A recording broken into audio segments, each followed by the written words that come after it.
भारत के व्यापारियों को कड़ा फैसला लेने के लिए मजबूर कर दिया। भारत ने बांग्लादेश को साफ संदेश देते हुए 24 घंटे का अल्टीमेटम जारी किया है और 90% सामान की सप्लाई रोक दी है। के व्यापारियों ने 24 घंटे तक बांग्लादेश को सब्जियों की सप्लाई रोक दी है।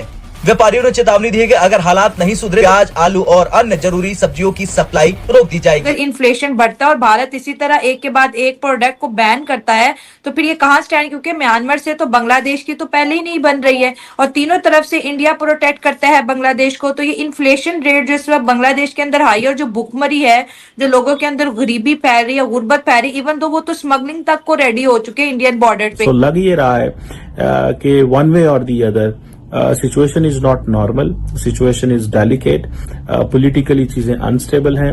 बांग्लादेश की जो सूरत है, अगर बिल्कुल हम अपना अनबाइस्ड ओपिनियन दे तो आपको नहीं लगता कि पाकिस्तान जैसी कंडीशन हो चुकी है या होती नजर आ रही है? IMF पास जा रहे हैं, नेबर्स के साथ रिलेशन खराब, क्योंकि इंडिया काफी हद तक उन्हें सपोर्ट कर रहा था, बिजली दे रहा था, सब कुछ दे रहा था, वो सारा कुछ जो है वो थोड़ा आपको नहीं लगता कि काम उनको करना नहीं है? आलसी हैं, महाआलसी लोग हैं, they lazy people.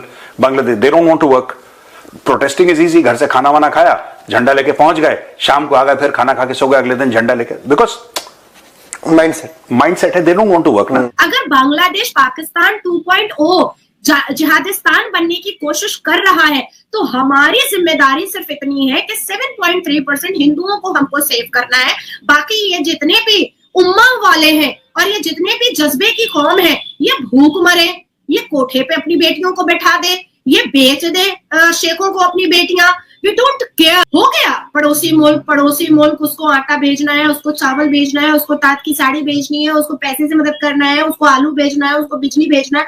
No, stop it, अब बंद हो जाना चाहिए। दुश्मनों को हम नहीं देंगे रोटी बोटी, हम नहीं सांप को दूध पिलाएंगे, that's it, enough is enough. दुश्मन को दुश्मन की तरीके से देखना पड़ेगा। एक मजहब वाले ला इलाहा पढ़ करके हिंदुओं की भगवान की प्रतिमा को तोड़ रहे हैं, एक तरफ मजहब वाले ला इलाहा पढ़ करके मंदिरों को तोड़ रहे हैं, संतों और महंतों को मार रहे हैं, बेटियों को बेआबरू बेइज्जत कर रहे हैं। किसको खुश करने के लिए? नो वे। तो ऐसे अपंग लोग, ऐसे ज़ॉम्बीज, ऐसे अश्लील, ऐसे बेहुदा लोगों का को अब सांस तक ना दिया जाए। हमें कोई लेना देना नहीं है कि इन्फ्लेशन से वहां के बांग्लादेश के मुसलमानों का क्या हाल होने वाला है। हमारा जो 1 पॉइंट रिस्पॉन्सिबिलिटी है, हमारा जो फोकस है, वो बांग्लादेश के 7.3% हिंदुओं को सुरक्षित रखना है। And this is the reason कि हम वॉर क्या पहल नहीं कर रहे हैं। आप बताएं बांग्लादेश की जो सूरत है, अगर बिल्कुल हम अपना अनबाइस्ड ओपिनियन दे तो आपको नहीं लगता कि पाकिस्तान जैसी कंडीशन हो चुकी है या होती नजर आ रही है? IMF पास जा रहे हैं, नेबर्स के साथ रिलेशन खराब, क्योंकि इंडिया काफी हद तक उन्हें सपोर्ट कर रहा था, बिजली दे रहा था, सब कुछ दे रहा था, वो सारा कुछ जो है वो थोड़ा आपको नहीं लगता कि कहेंगे बांग्लादेश को लेके इन्होंने बोला कि भाई यूथ उठिए, चेंज आएगा। इन्होंने बोला, या मेरी ओपिनियन ये है कि भाई वो थोड़ा मुश्किल टाइम फेस करेंगे, क्योंकि वो जिस लाइन पे चढ़ पड़े हैं ना, इतनी आसानी से वो वापस ट्रैक पे नहीं आ पाएंगे। उनकी GDP बेहतर जा रही थी, उनका अगर हम बात करें, ट्रेड की बात करें, मुख्तलिफ कंट्रीज के साथ जा रही थी, बहुत से कंट्री ने सैंक्शंस लगा दी। उसके अलावा अगर हम बात करें उनकी करेंसी, उनके टके की वैल्यू पाकिस्तानी करेंसी से ज्यादा थी। अब क्या कहना चाहेंगे? अब जो हालात बांग्लादेश में हो चुके हैं ना, वो ऐसे ही है जैसे गाड़ी पटरी से नीचे उतर जाए।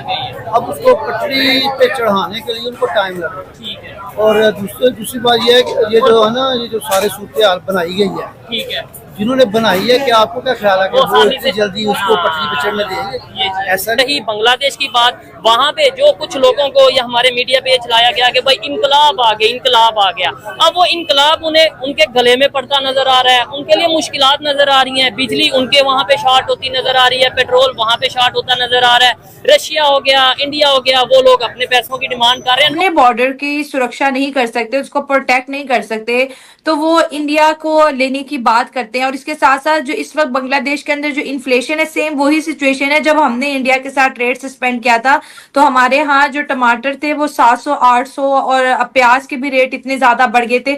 तो सेम सिचुएशन बांग्लादेश में भी इन्फ्लेशन इतनी तेजी से बढ़ रही है, तो उसका क्या इम्पैक्ट जो होगा बांग्लादेश की जैसे मिडिल क्लास खत्म होने वाली है सेम लाइक पाकिस्तान। तो जरा ये महंगाई के ऊपर भी थोड़ी बात करें, क्योंकि जब मेरा और आपका शो आता है तो बांग्लादेश से बहुत ज्यादा लोग देखते हैं। तो मैं ये चाहूंगी कि ये जो लास्ट वाला जो पार्ट है हम उन्हें अवेयर कर सके कि अगर इन्फ्लेशन बढ़ता है और भारत इसी तरह एक के बाद एक प्रोडक्ट को बैन करता है तो फिर ये कहाँ स्टैंड, क्योंकि म्यांमार से तो बांग्लादेश की तो पहले ही नहीं बन रही है और तीनों तरफ से इंडिया प्रोटेक्ट करता है बांग्लादेश को। तो ये इन्फ्लेशन रेट जो इस वक्त बांग्लादेश के अंदर हाई और जो भुखमरी है, जो लोगों के अंदर गरीबी फैल रही है, गुर्बत फैल रही है, इवन तो वो तो स्मगलिंग तक को रेडी हो चुके हैं इंडियन बॉर्डर पे कि हम स्मगल करके कुछ ना कुछ मंगवा लें। तो इसको आप कैसे देख रही हैं?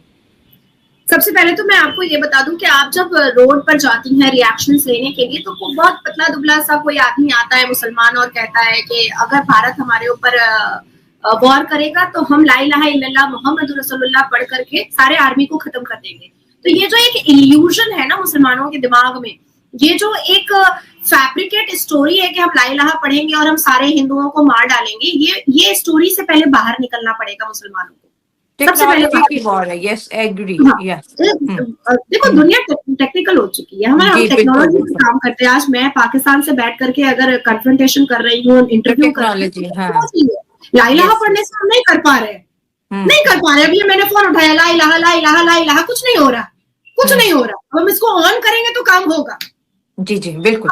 बात के बहुत सारी कहावत है कि मतलब खाने को है नहीं और सराय में डेरा, बहुत सारी कहावत है। आगे उसका थोड़ा गंदा है इसलिए मैं नहीं बोल रही हूँ। तो एक्चुअली बांग्लादेश आगे उसकी बहुत गंदी सी गाली है, इसलिए मैं वो कह नहीं रही हूँ। और जिनको ये कहावत पता है वो नीचे पूरी कर देंगे, मैं इसलिए हंस रही हूँ। कहावत एक्चुअली अप्रोप्रिएट ये है, झोली में डैश नहीं सराय में डेरा।